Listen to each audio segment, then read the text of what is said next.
सिर्फ हंगामा आपको खड़ा करना है, एक अविश्वास का माहौल खड़ा करना है, अराजकता का माहौल आपको खड़ा करना है। भाई आप संवैधानिक संस्थाओं पे आप विश्वास नहीं कीजिएगा, न्यायिक प्रणाली पे आप विश्वास नहीं कीजिएगा, संवैधानिक पदों पे बैठे हुए व्यक्तियों पे आप भरोसा नहीं कीजिएगा।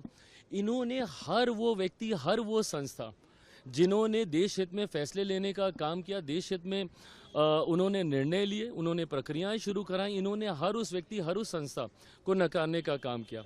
आज जिस उपराष्ट्रपति को लेकर इनके दिल दर्द जो इनके दिल में उठता है, ये वही हैं जिनके यहीं मकर द्वार पे, जिनका मजाक ये लोग उड़ाते थे, जिनकी मिमिक्री ये लोग करने का काम करते थे।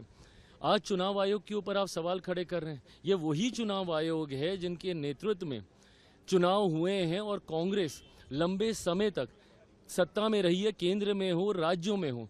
भाई जिस दिन आप पूरा पावर पॉइंट प्रेजेंटेशन आप अपना कर रहे थे और आप कर्नाटका का जिक्र कर रहे थे, अगर आपको याद ना हो तो कर्नाटका में आप ही की सरकार है और जिनकी धांधली आप दिखा रहे थे, इन्हीं वोटरों ने चुन के आपकी सरकार को वहां पे बनाया।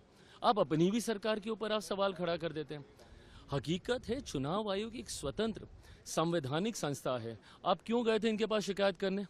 आप ही गए थे ना लोकसभा के बाद महाराष्ट्र। तो अभी तक आप लोग हम लोग को सुनाते हैं कि भैया वोटर लिस्ट में धांधली की वजह से हम लोग चुनाव जीते हैं, जबकि उसी समय झारखंड में चुनाव होता है, वो आप लोग जीत जाते हैं तो उसके ऊपर सवाल नहीं उठता है। और अगर इतनी ही शिकायत है, बिहार में यात्रा पे निकले हैं ये दोनों लोग, अगर ये दो लोग, अगर इतनी ही चिंता है और अगर इतनी ही धांधली हुई है और अगर आपके पास इतने ही पावर पॉइंट प्रेजेंटेशन जो आप कर रहे हैं, तो एक बार एक ऑफिशियल एक अपील तो डालिए, वहां पे आपत्ति तो दर्ज कराइए। आप सिर्फ हंगामा करेंगे, बट जब आपत्ति दर्ज कराने की बात आएगी तो आप भाग जाएंगे। जब वही चुनाव आयोग आपको उसको वैलिडेट करने की बात करेगा, ऑथेंटिकेट करने की बात करेगा, एफिडेविट करने की बात करेगा, तो फिर आप भाग जाएंगे। इम्पीचमेंट मोशन तक लाने की बातचीत चल रही है चुनाव आयोग के खिलाफ, आपके पक्ष में तैयारी कर रहा है। बहुत गलत है और ये बहुत गलत परंपरा की शुरुआत ये लोग कर रहे हैं। विपक्ष की भूमिका ऐसे नहीं होती है भाई। अगर कल को अगर आपके हिसाब से नहीं होगा तो आप इस तरीके से आप संवैधानिक पदों पर बैठे हुए लोगों को, संस्थाओं को आप कटघरे में लेके जाने का आप काम करेंगे। भाई आपकी चिंताएं हो सकती हैं, बट उन चिंताओं को एड्रेस करने के तरीके हैं ना। अगर आपको लग रहा है कि भाई आपके वोटर्स के नाम उसमें कट गए, अगर एक बार के लिए मैंने मान भी लिया कि भैया कोई त्रुटि हो रही है, तो आप उसके लिए आपत्ति दर्ज करा सकते हैं। तीन जगहों पे तीन मौके ऐसे हैं जहां पे आप अपील दर्ज करा सकते हैं। आपके बीएलए क्या कर रहे हैं भैया? बीएलओ पे अगर आपको विश्वास नहीं था तो आपके बीएलए क्या कर रहे हैं? और मुझे समझ के परे कि आप जब पार्लियामेंट नहीं चलने देते, इसमें सरकार का क्या लेना देना? ना हम लोग 3 में ना 13 में।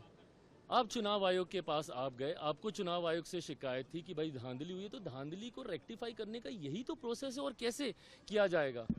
बट जब उस प्रोसेस को अपनाया जाता है तो आप सड़क पे हंगामा कीजिएगा, सदन में आप हंगामा कीजिएगा, बट जहां पे औपचारिक ऑफिशियल आपत्ति दर्ज करानी है चुनाव आयोग के पास, वहां पे आप नहीं कीजिएगा। तो आपको सिर्फ अगर एक वॉक ही क्रिएट करना है, अगर आपको सिर्फ एक अविश्वास का माहौल, और ये लोग विपक्ष करता रहा, पहले सीए को लेकर देश को जलाने का काम किया, पूरा लोकसभा का चुनाव झूठ बोलते गए कि भैया आरक्षण खत्म हो जाएगा, संविधान खत्म हो जाएगा। ये एक झूठ, और लोगों को डरा रहे हैं झूठ बोल बोल के।